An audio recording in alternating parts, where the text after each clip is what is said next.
Imagine this. A 12-year-old girl walks into Judge Caprio's courtroom with an attitude that would make grown adults uncomfortable. She's not here for herself. She's here because her mother brought her. But what starts as a simple traffic hearing turns into a life lesson this child will never forget. Let us know where you're watching from, because this story about respect, consequences, and parenting resonates everywhere.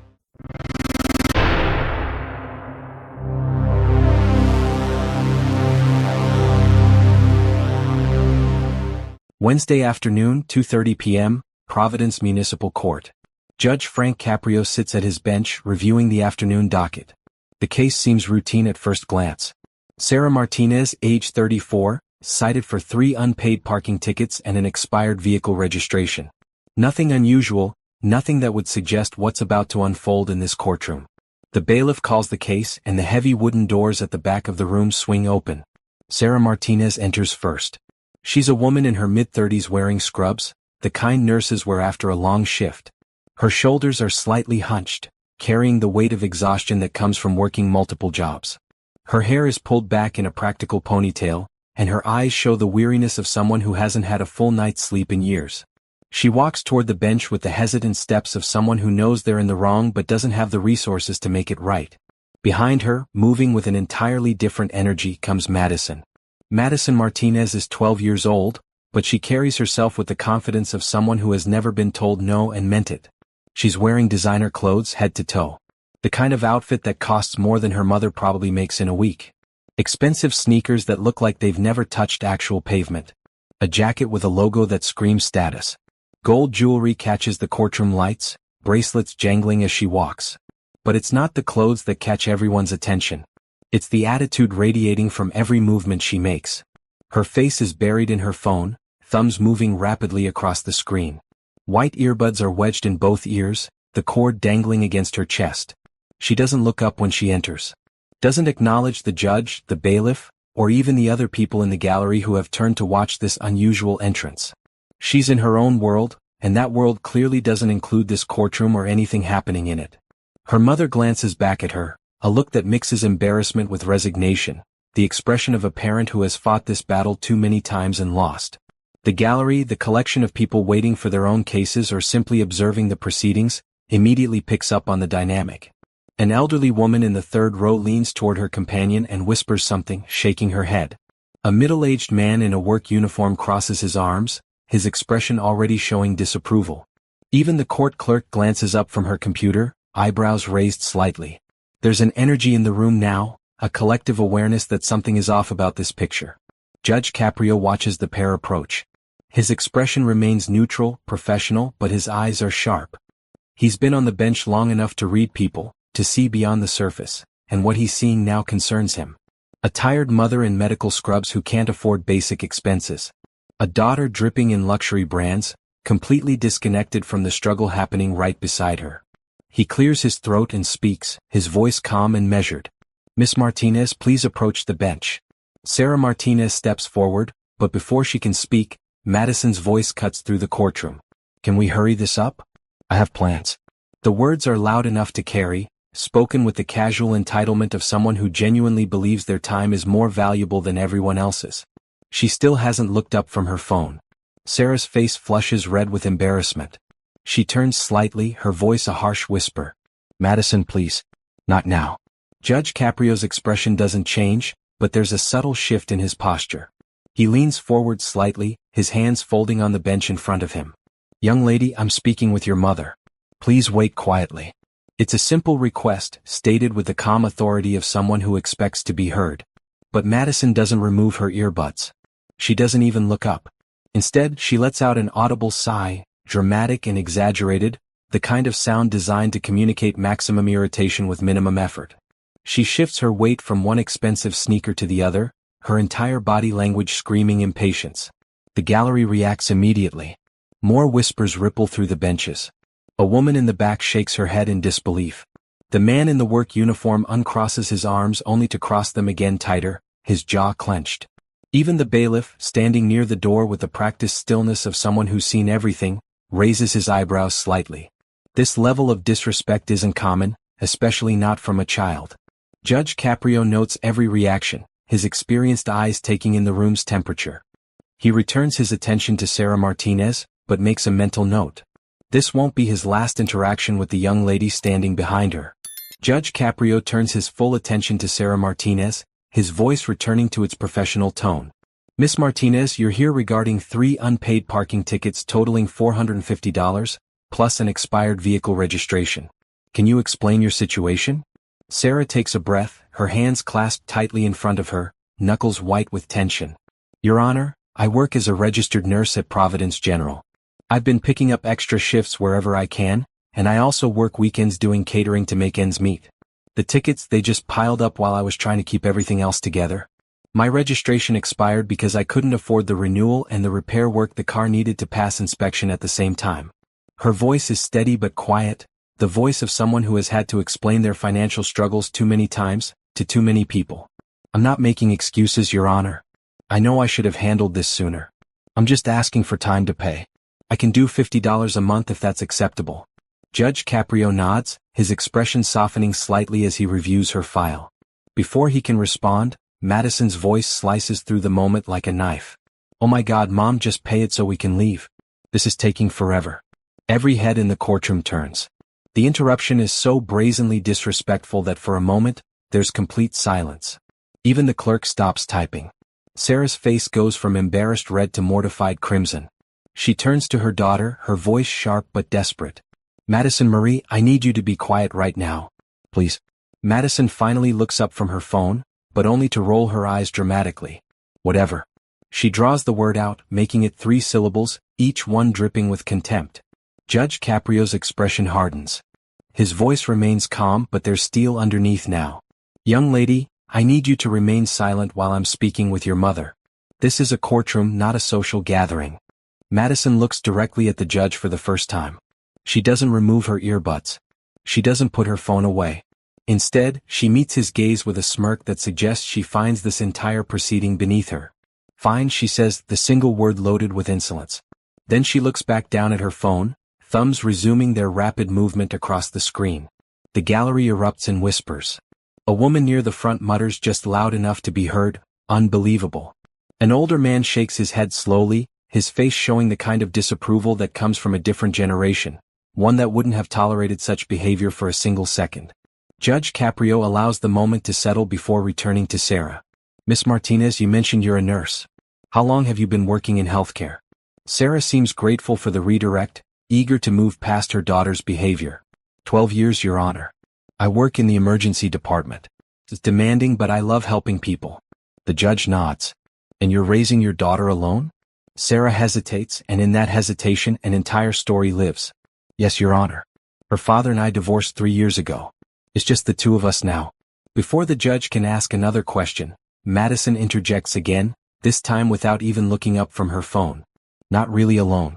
I see Dad all the time. He actually has money. The statement hangs in the air, cruel in its casual delivery. Sarah's shoulders slump forward as if she's been physically struck. Her eyes glisten with the beginning of tears that she's clearly fighting to hold back. The gallery's reaction is immediate and visceral. Gasps and sharp intakes of breath echo through the room. The woman who muttered earlier now sits forward, her hand pressed to her chest as if personally wounded by the comment. The elderly man who had been shaking his head now stares at Madison with open disbelief. Judge Caprio's hands tighten almost imperceptibly on the edge of his bench. Miss Martinez, he says to Madison, his voice dropping to a tone that makes everyone in the courtroom sit up straighter. That comment was disrespectful and cruel. You will not speak that way about your mother in this courtroom or anywhere else in my presence. Madison shrugs, a gesture of supreme indifference. I'm just saying the truth. Mom works all the time and we're still broke. Dad works and actually has nice things. It's just facts. Sarah makes a small sound, something between a gasp and a sob that she tries to swallow. She turns away from her daughter, facing the judge fully now, as if physically blocking Madison from her line of sight might somehow block the pain of those words. Your Honor, I apologize for my daughter's behavior. This isn't how I raised her. Judge Caprio's gaze shifts between mother and daughter, his experienced eyes reading the dynamic with clarity. Clearly, someone is raising her differently now. Sarah's voice drops to barely above a whisper. Her father, he fills her head with ideas about success and money. He buys her things I can't afford. Makes me look like a failure in her eyes. Madison scoffs loudly. You make yourself look like a failure, Mom? I don't need Dad's help with that. The courtroom explodes in reaction. Multiple people gasp audibly. A woman in the back row stands up, her face flushed with anger, before her companion pulls her back down. The bailiff takes a step forward, his hand moving instinctively toward his position by the judge's bench, sensing that the situation is escalating beyond a typical hearing. Judge Caprio raises one hand, a simple gesture that immediately quiets the room. His voice, when he speaks, carries the weight of decades on the bench and the authority of someone who has seen every kind of human behavior and will not be shocked, but also will not tolerate certain lines being crossed. Miss Martinez, he says, addressing Madison directly, his eyes locked on hers with an intensity that finally makes her look up from her phone and actually pay attention. You have just crossed a line in my courtroom. The courtroom is silent in a way that feels heavy, oppressive. Every person in the gallery leans forward slightly, sensing that something significant is about to happen. Judge Caprio's gaze remains fixed on Madison, who has finally stopped looking at her phone, though she still holds it in her hand like a security blanket. The smirk is still there, but it's lost some of its confidence. Something in the judge's tone has finally penetrated her bubble of entitlement. Your Honor, Sarah begins, her voice shaking, I can handle this at home. Please let's just discuss the tickets. Judge Caprio raises his hand gently, his eyes never leaving Madison. Miss Martinez, your mother is trying to protect you right now. The question is whether you deserve that protection. Madison's phone suddenly buzzes loudly, the vibration audible in the quiet courtroom. Without thinking, without any awareness of how inappropriate it is, she looks down at the screen. Her face lights up. It's my dad, she announces as if this information is relevant and important. Judge Caprio's voice cuts through with surgical precision. Put that phone away immediately. Madison's thumb hovers over the screen. But he's calling me. I said immediately. There's no anger in the judge's voice, but there's something more powerful than anger. There's absolute authority, the kind that cannot be argued with or negotiated. Madison hesitates, then makes a choice that will define the rest of this hearing. She answers the call. Dad. Yeah, I'm stuck in court with Mom. She's being all dramatic about parking tickets again. The courtroom erupts. Multiple voices rise at once. The bailiff moves forward quickly. Judge Caprio's hand comes down on his gavel once, the sharp crack silencing the room instantly. Miss Martinez, end that call right now and hand your phone to the bailiff. Madison pulls the phone away from her ear, staring at the judge with genuine shock. You can't just take my phone. That's like illegal or something. In this courtroom I can and I will. Bailiff. The bailiff extends his hand, his expression neutral but firm. Madison clutches the phone to her chest. This is theft. My dad's a lawyer, he'll sue you. Judge Caprio's eyebrows rise slightly. Your father is a lawyer? Madison nods vigorously, seeing this as her trump card. Yes, and he said I never have to let anyone take my property without cause. The judge's expression doesn't change, but something shifts in his eyes. Understanding, perhaps. Or confirmation of a suspicion. He looks at Sarah Martinez. Miss Martinez, is your ex-husband an attorney? Sarah nods miserably, her face in her hands now. Yes, Your Honor. He practices corporate law downtown. And does he pay child support as ordered by the court? Sarah's voice is barely audible. He's supposed to pay $800 a month. He's 8 months behind. The gallery's reaction is immediate and loud. Whispers turn to exclamations. A man in the second row says clearly 8 months? A woman nearby adds, but he can buy her all that? She gestures toward Madison's expensive outfit. Judge Caprio picks up a pen and makes a note. 8 months. That's $6,400. Sarah nods, unable to speak. And yet your daughter just mentioned he has money for nice things. Sarah's voice breaks. He lives in a penthouse downtown with his new wife. Takes Madison shopping every other weekend. Buys her whatever she wants. I can't compete with that and he knows it. Madison's face flushes. You're just jealous because Dad upgraded. The words are meant to wound and they hit their target perfectly. Sarah makes a sound like she's been punched. Several people in the gallery gasp audibly. One woman stands up, pointing at Madison before the bailiff gestures for her to sit. Judge Caprio's voice, when he speaks, is quiet but fills every corner of the room. Miss Martinez, give the phone to the bailiff now, or I will hold you in contempt of court. Madison's bravado finally cracks. I'm 12. You can't hold a kid in contempt. Watch me. The bailiff takes another step closer. Madison looks at her mother for help, but Sarah has turned away, her shoulders shaking with silent sobs. The reality of the situation finally seems to penetrate Madison's armor. With exaggerated reluctance and a dramatic sigh, She hands the phone to the bailiff. "This is so unfair," she mutters. Judge Caprio accepts the phone from the bailiff and places it on his bench. "Now, Miss Martinez, you're going to stand there quietly while I speak with your mother. If you interrupt again, there will be consequences you won't like. Do you understand?" Madison crosses her arms tightly across her chest but nods. "I asked you a question. Do you understand?" "Yes," Madison says through gritted teeth. "Yes, what?" Madison's eyes flash with anger, but she's smart enough to recognize she's losing this battle. "Yes, Your Honor." Judge Caprio returns his attention to Sarah, his expression softening considerably. "Miss Martinez, tell me about your situation. Not the tickets. Your life." Sarah wipes her eyes with the back of her hand. "I don't want to burden the court with my problems, Your Honor." "You're not burdening anyone. I'm asking. So please tell me." Sarah takes a shaky breath. "After the divorce, I got the house, but I also got the mortgage and all the debt we'd accumulated. My ex got his career and his freedom. I work 60 hours a week between the hospital and catering jobs. I'm trying to save for Madison's college, trying to keep food on the table, trying to maintain a car that's falling apart. The tickets, I just couldn't pay them when they came. I kept meaning to, but there was always something more urgent. The electric bill. Madison's school fees. Medical expenses. And your ex-husband? He pays nothing?" Sarah shakes her head. "He claims his new wife is pregnant and he needs to save money for the baby. His lawyer keeps filing motions for reduced support. We've been in family court 4 times in 2 years. I can't afford to keep fighting him." Judge Caprio makes another note. "And during this time he's been taking your daughter shopping? Buying her expensive clothes?" Sarah nods. "Every other weekend. She comes home with bags of things I could never afford. Designer clothes. Jewelry. The latest phone. And she looks at me like I'm the failure because I can't give her those things. Because I'm too busy working to keep the lights on." If you can't believe what you're watching, hit that like button and subscribe to Judge Stories for more moments where truth meets justice. Judge Caprio sits back in his chair, his fingers steepled in front of his face. Judge Caprio lowers his hands and looks directly at Madison, who is still standing with her arms crossed, her body language radiating defiance even though her eyes show the first hints of uncertainty.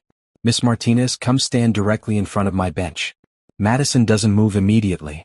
"Mom," she says, her voice taking on a whining quality. "Tell him I don't have to." Sarah doesn't turn around. She keeps her back to her daughter, her shoulders still trembling slightly. "Do what the judge says, Madison." Her voice is flat, empty of the usual maternal protectiveness. Madison shuffles forward reluctantly, her expensive sneakers squeaking slightly on the polished courtroom floor. She stops a few feet from the bench, refusing to make eye contact. Judge Caprio waits until she looks up. When their eyes meet, he speaks in a tone that is neither harsh nor gentle, but carries the weight of someone who has seen too many lives damaged by the same patterns. "Madison, do you know what your mother does at her job?" Madison shrugs. "She's a nurse." "I asked if you know what she does, not what her title is." Madison's face shows irritation. "She takes care of sick people or whatever?" "I don't know the details." Judge Caprio nods slowly. "She saves lives. She holds the hands of dying patients. She works holidays and weekends. She comes home exhausted and still has to take care of you. And what do you do, Madison? What do you contribute?" The question hangs in the air. Madison's mouth opens and closes. "I'm in middle school. I don't have to contribute anything. I'm a kid." "That's interesting," the judge says. "You're a kid when it comes to responsibility, but you're old enough to judge your mother's worth based on her bank account." Madison's face flushes. "That's not what I said." "It's exactly what you said. You told this entire courtroom that your father has money and your mother doesn't, implying that makes him better. Makes him more successful. Makes him more worthy of respect." Madison looks away. "I didn't mean it like that." "How did you mean it?" Silence. Madison stares at the floor. Judge Caprio continues. "When was the last time you thanked your mother for anything?" Madison's voice is small now, defensive. "I don't know." "Why does that matter?" "Because gratitude matters. Respect matters. Your mother is standing here humiliated because she couldn't pay parking tickets while working 60 hours a week to support you. And you're standing here acting like she's an inconvenience." Madison's arms tighten across her chest. She doesn't say anything but her jaw is clenched. Judge Caprio leans forward. "Let me tell you something about your father, Madison. A man who is 8 months behind on child support but takes you shopping for designer clothes isn't teaching you about success. He's teaching you about manipulation. He's buying your loyalty because it's easier than being a real parent." The courtroom is absolutely silent. Every eye is on Madison, whose face has gone pale. That's not true. He loves me. I'm sure he does. But love without responsibility is just empty words. Your mother loves you too. The difference is she's actually sacrificing for you every single day. Madison's voice cracks slightly. You don't understand. You don't know what it's like. You're right, I don't know what it's like to be 12 years old with divorced parents. But I do know what it's like to watch children grow into adults who have no concept of respect, gratitude, or empathy because no one taught them those things when it mattered. And right now, Madison, you're on that path. A single tear rolls down Madison's cheek, though she quickly wipes it away, trying to maintain her tough exterior. Judge Caprio's voice softens slightly but remains firm. Here's what's going to happen. Your mother came here today asking for help with tickets she can't afford because she's been too busy keeping your life together. I'm going to reduce her total fines to $50 and give her 90 days to pay. Madison's face shows the beginning of relief, thinking this ordeal is over. Can we go now? No. Because you're not done here. What? Judge Caprio's expression becomes serious again. You may not be the one with the traffic citation, but you've shown such profound disrespect in this courtroom that I'm making a judgment call about your character and your future. Madison's eyes widen. What does that mean? It means I'm ordering you to complete 40 hours of community service. You can't do that. I'm just a kid. You keep saying that, but you haven't been acting like a child. You've been acting like someone who thinks the world owes them something. Community service will teach you otherwise. Madison turns to her mother desperately. Mom, tell him he can't do this. Sarah finally turns around. Her eyes are red from crying, but there's something new in her expression. Something harder, more resolved. Your Honor, she says quietly, I support your decision completely. Madison's mouth drops open in betrayal. Mom, what are you doing? Sarah takes a step toward her daughter. For years, Madison, I've made excuses for your behavior. I've told myself it's the divorce. It's your father's influence. It's your age. But today, watching you disrespect me in front of all these people, I realized I've been failing you by not setting boundaries.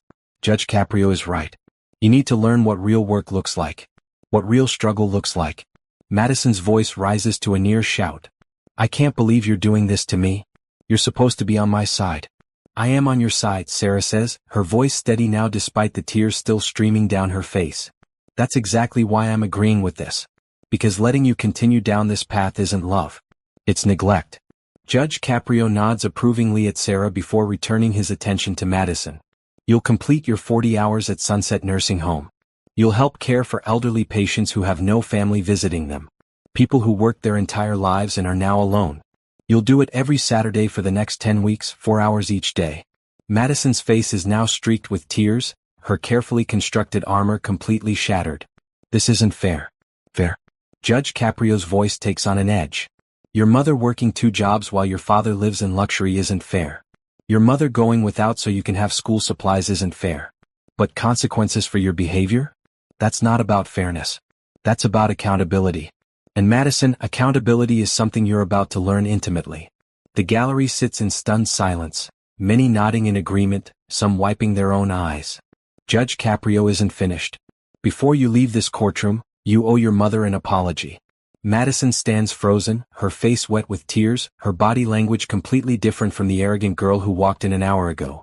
Judge Caprio's words hang in the air like a sentence waiting to be carried out. You owe your mother an apology and you're going to give it to her right here, right now, in front of everyone in this courtroom. Madison's voice comes out as a whisper. Can't I just apologize at home? No. You disrespected her publicly. You humiliated her in front of strangers. You'll apologize the same way. Madison looks at her mother, whose face shows a mixture of pain and something else, something that might be hope. The courtroom is so quiet that the sound of the air conditioning becomes noticeable, a low hum filling the space where human voices should be. Madison takes a shaky breath. Mom, I'm sorry. Judge Caprio's voice is gentle but unyielding. Say it like you mean it, Madison. Look at her. Really look at her and say what you're sorry for. Madison's face crumples. Fresh tears spill down her cheeks, taking mascara with them in dark streaks. She takes a step toward her mother, her hands trembling at her sides. Mom, she begins again, her voice breaking on the single syllable. I'm sorry for what I said about you. About Dad having money and you being broke. I'm sorry for being embarrassed of you. I'm sorry for not seeing how hard you work. Her voice drops to barely audible. I'm sorry for making you feel like you're not enough because you are. You're more than enough. Sarah's face transforms. The hardness that had settled there moments ago melts away, replaced by the tender expression of a mother who has waited years to hear these words. She opens her arms and Madison collapses into them, sobbing against her mother's shoulder. The expensive jacket and designer labels seem ridiculous now, costumes on a child who suddenly looks very young and very lost. Sarah wraps her arms around her daughter, one hand coming up to stroke her hair, the automatic gesture of maternal comfort that transcends anger and hurt. "I love you," Sarah whispers. "I've always loved you. Even when you make it hard. Especially when you make it hard." The gallery watches with tissues pressed to eyes. The woman who had gasped earlier is crying openly. The man in the work uniform has his hand over his mouth, his own eyes glistening. Even the bailiff, who prides himself on professional detachment, looks away for a moment, blinking rapidly. Judge Caprio watches the embrace with an expression that suggests this is why he does this job, not for the fines or the regulations, but for these moments when something broken begins to mend. He allows them a long moment before speaking again, his voice soft. "Miss Martinez, look at me." Madison pulls back from her mother, wiping her face with her hands, leaving smears of makeup across her cheeks. "You're going to start your community service this Saturday. The coordinator at Sunset Nursing Home is expecting you at 9 in the morning. You'll work until 1 in the afternoon. You'll do this for 10 consecutive Saturdays." Madison nods, unable to speak. "And Madison, one more thing." "Yes, Your Honor?" "This isn't a punishment designed to hurt you. It's an opportunity to grow into someone better than who you were today. The people you're going to help, they've lived full lives. They've worked hard. They've struggled. They have wisdom you need. If you're smart, you'll listen to them." Madison nods again, something in her expression suggesting the message has landed. "Thank you, Your Honor," she says quietly. 6 weeks pass. The courtroom is busy on a Thursday afternoon when Sarah Martinez appears again, this time without a citation, without a legal obligation to be there. She's asked to speak with Judge Caprio, and he's agreed to see her during a break in the docket. She enters with Madison beside her, and the change in the girl is immediately visible. The expensive clothes are gone, replaced with simple jeans and a modest sweater. No jewelry except small earrings. Her hair is pulled back in a practical ponytail similar to her mother's. Most notably, there's no phone in her hand. She walks beside her mother instead of behind her, and when they approach the bench, she meets the judge's eyes with something that looks like respect. "Miss Martinez," Judge Caprio says with a slight smile. "I wasn't expecting to see you back so soon. I hope everything is all right." Sarah's face breaks into a genuine smile, the first one anyone in this courtroom has seen from her. "Everything is more than all right, Your Honor. I wanted to update you on Madison's progress, and she wanted to say something herself." Judge Caprio nods at Madison. "Go ahead." Madison takes a breath, her voice steady and clear. "Your Honor, I've completed 32 of my 40 hours at Sunset. I wanted to come tell you that it's been," she pauses, searching for the right word, "life-changing. I met a woman there, Mrs. Chin. She's 84 and no one visits her anymore. She worked 3 jobs her whole life to send her kids to college. When she talks about her life, about her struggles, I see my mom. I see what my mom is doing for me." Judge Caprio leans back in his chair, his expression pleased. "And what else have you learned?" Madison glances at her mother before continuing. "I've learned that the stuff Dad buys me doesn't mean anything if it comes at Mom's expense. I blocked his wife on social media because she was always making comments about Mom not being able to afford things. And I've been helping more at home. Doing dishes without being asked. Helping with laundry. Small stuff, but Mom notices." Sarah reaches over and squeezes Madison's hand. "She's been wonderful, Your Honor. She even got a part-time job at the library to help with expenses. She wants to contribute now instead of just take." Judge Caprio's eyes show approval. "Madison, do you remember what I told you about punishment being an opportunity?" Madison nods. "You said it's a chance to become someone better. And have you?" Madison's voice is firm. "I'm trying every day. I'm not perfect, but I'm trying. That's all any of us can do." The judge stands, a gesture of respect that surprises both mother and daughter. "Miss Martinez, both of you came here weeks ago as 2 people who had lost their way with each other. You're leaving today as a family that's finding its way back. That's the best outcome this court could hope for." Sarah's eyes fill with tears again, but these are different. These are tears of gratitude and relief. Judge Caprio has one final piece of wisdom. "Madison, the world is going to tell you that success is measured in money and possessions. Your mother has shown you the truth. Success is measured in character, in sacrifice, in love that doesn't quit even when things are hard. Don't forget that lesson." Madison shakes her head. "I won't, Your Honor. I promise." As they turn to leave, Madison puts her arm around her mother's shoulders, and Sarah leans into her daughter, the two of them walking out together in a way they haven't in years. The courtroom watches them go, and when the door closes, Judge Caprio sits back down with a small, satisfied smile. Don't forget to subscribe to Judge Stories for more incredible courtroom moments where entitled behavior meets real consequences and where judges like Frank Caprio remind us that justice is about more than laws, it's about lessons that change lives. Hit that like button if you believe every child deserves to learn the value of respect and hard work, and drop a comment telling us what you would have done in Judge Caprio's position. Because at the end of the day, this story isn't just about a disrespectful child or a struggling mother. It's about all of us and the values we choose to pass on to the next generation. It's about remembering that the greatest wealth we can give our children isn't found in shopping bags or bank accounts. It's found in character, compassion, and the courage to be better than we were yesterday.